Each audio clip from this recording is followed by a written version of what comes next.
Quando aquele enorme cão negro chegou exatamente à frente da minha casa, ele parou, e depois que os cachorros que o acompanhavam se afastaram, aquele ser se levantou e ficou ereto, parecendo uma pessoa em pé.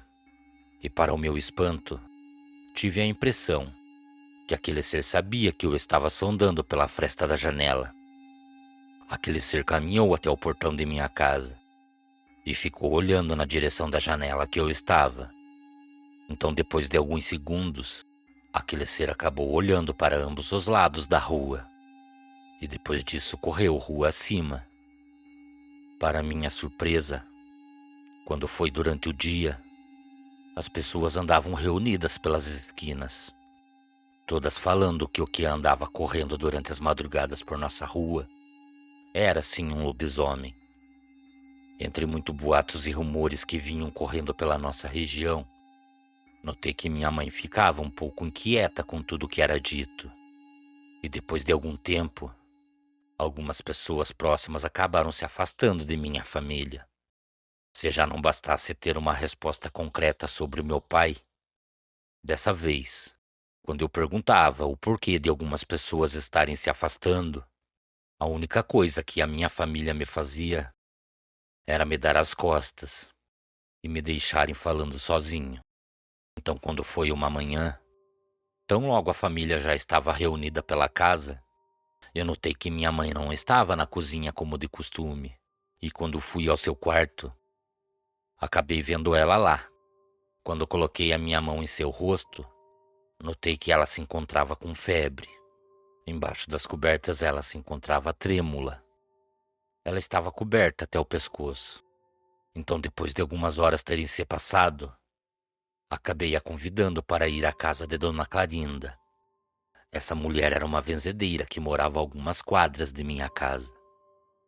E minha família sempre recorria a ela quando alguém se encontrava doente. Então, depois de alguns minutos andando, chegamos à casa de Dona Clarinda. E também notamos que à nossa frente existiam algumas pessoas.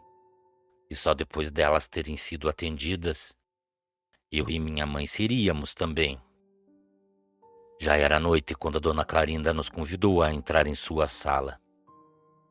E tão logo fizemos isso, notei que a única luz que existia no local era a luz das velas que estavam por todos os lados que se olhava. Então, depois de nos assentarmos, aquela benzedeira simplesmente entregou um copo para minha mãe. Somente gesticulou com a sua mão para que a minha mãe tomasse todo o líquido que existia no copo. Então ela retornou para um pequeno fogão. Notei também que ela parecia quebrar alguns galhos secos e colocava estes mesmos gravetos sobre uma pequena panela. Então, depois de alguns segundos, pronunciando palavras incompreensíveis enquanto fazia isso, ela desligou o fogão e derramou o que havia dentro daquela panela em uma pequena cambuca de barro que se encontrava cheia de água. Depois de tudo isso feito, ela pegou o que parecia ser cera, misturada a um emaranhado de galhos secos, que ela mesma havia quebrado. Mas foi no momento em que ela caminhou em minha direção que tanto eu como minha mãe acabamos ouvindo calado tudo o que aquela senhora tinha a dizer. Conforme ela ia quebrando aquela cera que estava em suas mãos, ela ia revelando coisas que naquele momento somente minha mãe sabia. Então eu acabei ouvindo ela falar que aquilo que eu sempre busquei saber, ela também falou que a verdade de tudo seria revelada. E que tão logo tudo isso se desenrolasse, eu teria que ser forte, pois algo seria tirado de mim. Depois de ouvirmos tudo o que ela tinha para dizer, nos despedimos e seguimos o nosso caminho. As horas tinham passado muito rápido, e quando nos demos por conta, já era próximo às 11 horas da noite, e nós estávamos andando por ruas completamente escuras. Foi então que passamos a ouvir passos que vinham em nossa direção. Algumas pessoas estavam nos seguindo, E foi no momento em que se aproximaram que acabaram vindo para cima de nós. Eu acabei recebendo um golpe tão forte em minha cabeça que acabei caindo. Enquanto um homem me segurava, minha mãe era espancada no chão por outros dois. Aquele que me segurava falava que era por nossa culpa, que aquela fera do inferno tinha retornado para a vila que moramos. Eu via minha mãe já desacordada.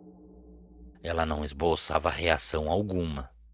Então, no momento em que um daqueles homens acabou puxando da sua cintura uma arma para acabar com a minha mãe, que todos acabamos ouvindo, um grito que cortou a noite.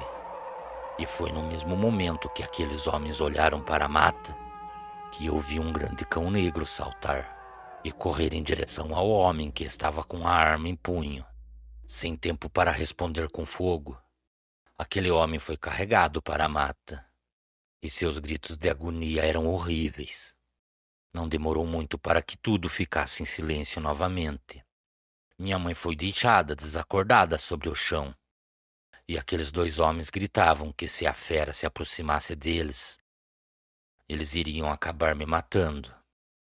Mas por um pequeno momento, fomos todos surpreendidos novamente. Aquele ser acabou atacando, mas dessa vez pelas nossas costas. E ali mesmo na nossa frente, outro homem foi rasgado como papel. Com a arma na minha cabeça, o último indivíduo falou que minha hora havia chegado. E quando olhamos para onde minha mãe estava, eu vi aquele ser caminhando lentamente em direção à minha mãe. Então o lobisomem se colocou em pé, e quando correu em minha direção, aquele homem descarregou sua arma na criatura, que mesmo sendo alvejada por balas, não caiu, e acabou matando o homem que atirou sobre ela. Enquanto a criatura estava sobre o corpo daquele homem, eu acabei correndo em direção à minha mãe. E quando me dei por conta, a criatura já tinha se aproximado de mim. Tão logo virei o meu corpo em direção à fera, ela ficou parada, somente me olhando. Foi então que acabei me lembrando das palavras de minha avó, que aquilo que poderia estar à minha espera para me afligir não me faria mal algum e passaria a me proteger das ciladas que viessem a estar armadas para mim. Então movimentei o meu braço bem devagar até chegar em meu pescoço e deixei à mostra aquele colar de couro que minha avó colocou em meu pescoço. E por incrível que pareça, o lobisomem, quando o viu, correu para a mata. Então, enquanto a fera gritava embrenhada por entre a mata, minha mãe começou a se recobrar. Quando ela se levantou, eu acabei ouvindo a voz de um homem chamar o meu nome. E quando olhei na direção da voz que me chamou, eu vi um homem, encoberto por um velho cobertor. Minha mãe tentou me puxar para trás, mas eu pedi para que ela me soltasse e caminhei na direção daquele homem. Então perguntei se ele era a criatura que nos salvou, e ele de imediato respondeu que sim. Ele estava muito ferido e parecia bastante fraco. E quando eu perguntei por que ele tinha matado aqueles homens e não tinha feito o mesmo comigo e minha mãe, ele firmou os seus olhos em mim, levou sua mão em seu pescoço e puxou uma corrente de couro muito parecida com a que minha avó tinha me dado. Então, nesse mesmo momento, ele se aproximou e uniu os patuá. Na minha parte estava escrito pai, e na parte que ele carregava em seu pescoço estava escrito filho. Naquele momento tão triste, acabei conhecendo meu pai. Naquele momento também entendi que a fera que era vista na rua que eu morava estava à minha procura. Devido aos seus ferimentos, meu pai retornou para a mata.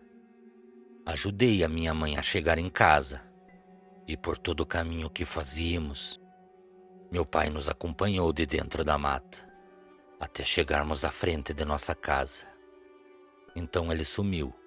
Depois que minha mãe se recuperou, ela me contou que no início ela não sabia ou porque meu pai tinha por costume sair todas as noites e só retornava no outro dia, completamente sujo. Mas tão logo ela engravidou, ele acabou a contando que carregava uma sina de 7 anos em seu corpo. E para não colocar eu e minha família em perigo, era melhor ele ir embora para bem longe. Então, para não contar que meu pai era um lobisomem, ela resolveu esconder isso de mim. Da pior forma, eu acabei descobrindo quem era meu pai. E depois de uma semana já ter se passado, chegou a notícia. Um homem foi encontrado morto na mata próximo à minha casa. Seu corpo estava cravado por balas. Eu não o vi, mas muitos que viram o corpo desse homem dizem que ele era o meu pai. Cordiais uivos a todos. Boa noite.